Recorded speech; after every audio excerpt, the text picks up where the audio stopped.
नीतीश कुमार जी चाहते हैं कि चुनाव 25 के बजाय दिसंबर 24 में हो जाए। महाराष्ट्र, हरियाणा और झारखंड का जब चुनाव होगा, जो 4 राज्यों का चुनाव, हमको लगता है कि उन्हीं के साथ कहीं बिहार विधानसभा का चुनाव करा दे। इसीलिए मेरा मकसद है कि घोषणा भी कर दिया जाए और मेरी तैयारी भी चालू है और पूरी ताकत से और मेहनत से हम चुनाव लड़ेंगे। पार्टी अगर गठबंधन में दूसरे को टिकट दे देती है तब भी मेरा चुनाव लड़ना तय है। वैसे हमारे टैग में कई पार्टियां हैं जिसका बुलावा है, मैं नाम नहीं लूंगा, कि आप मेरी पार्टी से चुनाव लड़िए। लेकिन हम नीतीश कुमार के आदमी हैं, जदयू के पुराने आदमी हैं। जदयू पार्टी हमको बहुत बड़ा सम्मान दिया है। पहली बार बड़ी पार्टी से, और सरकार में भी जब पार्टी थी, सत्ता में थी जो पार्टी, वो पार्टी हमको पहली बार टिकट दे करके, जो कि हाट विधानसभा से बाई इलेक्शन लड़ाया। भले मेरी हार हुई, जनताओं ने मुझे सम्मानजनक वोट दिया। जो वोट नहीं भी दिए, भले किसी कारणवश, लेकिन उनके मन में हमको महसूस हो रहा है कि ये है कि इस व्यक्ति को वोट देना चाहिए और एक बार कम से कम उसको अवसर देना चाहिए।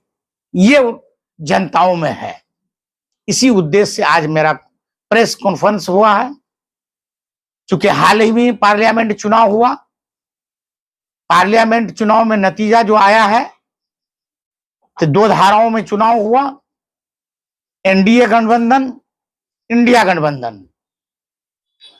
तो इंडिया गठबंधन से हमारे शाहनवाज जी ये प्रत्याशी थे और एनडीए गठबंधन से माननीय सांसद प्रदीप कुमार सिंह जी थे। मुकाबला बहुत बेहतर हुआ, लेकिन मुझे ये महसूस हो रहा है कि जो यहां पर सेकुलर वोट था, उसके पास कोई दूसरा ऑप्शन नहीं था शाहनवाज जी के अलावे। तो लोग नाराज रहते हुए भी, अपनी नाराजगी का इजहार करते हुए भी, फिर भी उसको वोट दिया। अभी हम लोग क्षेत्र में घूमते हैं और भ्रमण करते हैं, लोगों का अपार सहमति मिलता है और लोग खुलूसियत से कहते हैं कि इस बार आपका साथ देंगे।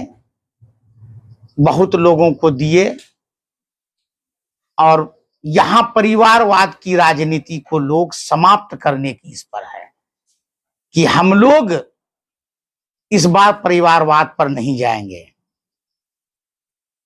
एक चीज तो है कि यहां पर जब माननीय विधायक शाहनवाज आलम जी मंत्री बने थे, हमारी पार्टी और उसकी पार्टी का गठबंधन हुआ था और हम लोगों को बड़ी खुशी थी कि कम से कम जो इलाका हमारा बाढ़ की त्रासदी झेल रहा है, जिनके वजह से यहाँ के लोग, उनकी माली हालत अच्छी नहीं रहती है, उसमें सुधार होगा। आपको मालूम होगा कि 2022 में बहुत बड़ा सुखाड़ हुआ, खास करके अररिया जिला में। जो हम लोगों का मुख्य फसल है धान, बारिश के वजह से धान की रोपनी नहीं हो सका और पूरे बिहार में माननीय मुख्यमंत्री जी 16 जिला घोषित किए सुखाड़, जिसमें जहानाबाद से गया तक का वो जिला था और मंत्री हमारे अररिया जिला के थे, फिर भी अररिया जिला सुखाड़ घोषित नहीं हुआ। ये बड़ी ही विडंबना की बात है कि हर समाज में जब लोग जनप्रतिनिधि बनाता है, उससे बहुत उम्मीदें रहती हैं और लोग बहुत उम्मीद रखता है, लेकिन उस उम्मीद पर खरा नहीं उतरा। उसके बाद फिर 2023 में अगस्त के पहले सप्ताह में भयंकर बाढ़ आया अररिया जिला में उस वक्त भी वो आपदा मंत्री थे, फिर भी लोगों को राहत के नाम पर जीआर राशि जो 6,000 सरकार द्वारा दी जाती थी वो नहीं मिला। ये भी अररिया जिला के लिए बड़ा दुर्भाग्यपूर्ण रहा कि इस जिला का मंत्री और उसके बावजूद भी जिला की मतलब राशि जीआर राशि नहीं मिली। यही मुजफ्फरपुर से लेकर के दरभंगा से लेकर सीतामढ़ी तक जितने भी इलाका है, जिला है, उन लोगों को मिला, लेकिन हमारे यहाँ नहीं मिला। तो हम लोगों को इस बात का अफसोस है कि भाई हमारे यहाँ मंत्री था, मिलना चाहिए था, नहीं मिला। इससे पहले ये लोग दो ही भी बातें जाना है। एक आदमी एक भाई के मुंह पे हमेशा बोलता है वो कि ये बाढ़ का इलाका है, एक वो तटबंध वाला जो मामला है कि 50 साल से नहीं हुआ, महानंदा बेसिन। 50 साल में सरकार में कौन था या सत्ता में कौन था? अभी माननीय मंत्री जी अपने संबोधन में पार्लियामेंट चुनाव के वो भी बोले हैं कि 50 साल से जो की हाट विकास से कोसों दूर रहा, लेकिन अफसोस है कि इस 50 साल में मात्र 15 साल लोगों को, दूसरे लोगों को मिला है। 35 साल मरहूम तस्लीमुद्दीन साहब के परिवार को ही दिया है, चाहे वो मरहूम तस्लीमुद्दीन साहब के रूप में हो या सरफराज के रूप में हो, अंतिम में शाहनवाज के रूप में। फिर भी इस बात को दोहराता है कि आजादी के बाद ये इलाका विकासहीन है, विकास नहीं हुआ।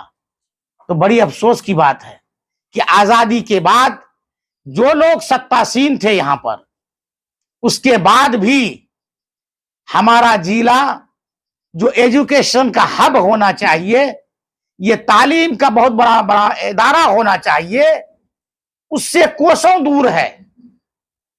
जहां लोगों का नेतृत्व नहीं रहा, किशनगंज में हमेशा बाहरी लोगों का नेतृत्व हुआ, चाहे वो तस्लीमुद्दीन साहब के रूप में हो, एमजे अकबर साहब के रूप में हो, शहाबुद्दीन साहब के रूप में हो, मरहूम जमीलुर रहमान साहब के रूप में हो, जियाउर रहमान साहब के रूप में हो।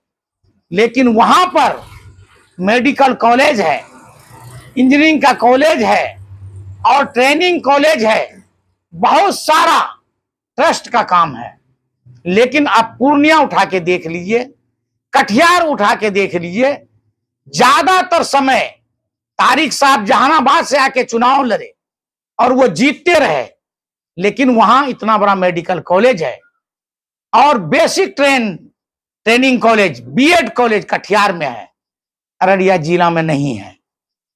ये यहां पर जो जितने लोग भी जनप्रतिनिधि थे, जिनके नेतृत्व में अररिया जिला रहा, कहीं ना कहीं बहुत ही चिंताजनक बात है कि ऐसा कोई एजुकेशनल हब नहीं बन सका, ना उतना बड़ा यहां पढ़ाई लिखाई का बहुत बड़ा स्कोप हो सका।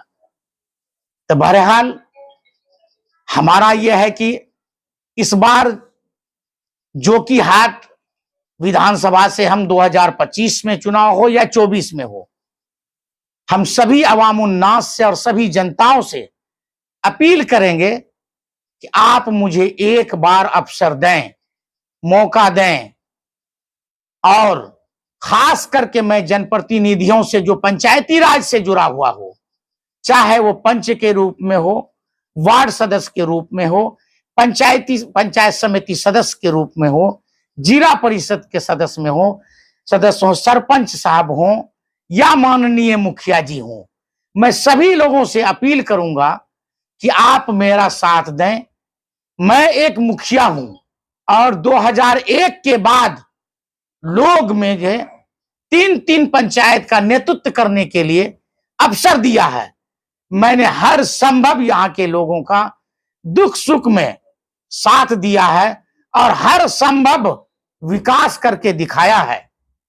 और मैं उन जनप्रतिनिधियों से करवद प्रार्थना करूंगा कि आपका एक मुखिया चुनाव लड़ना चाहता है, आपकी बात जो बिहार विधानसभा है, असेंबली है, जो यहाँ के माननीय विधायक का जी का एक हाउस है और वो पटल है, आपकी बात कहीं पर भी वो नहीं रखता है।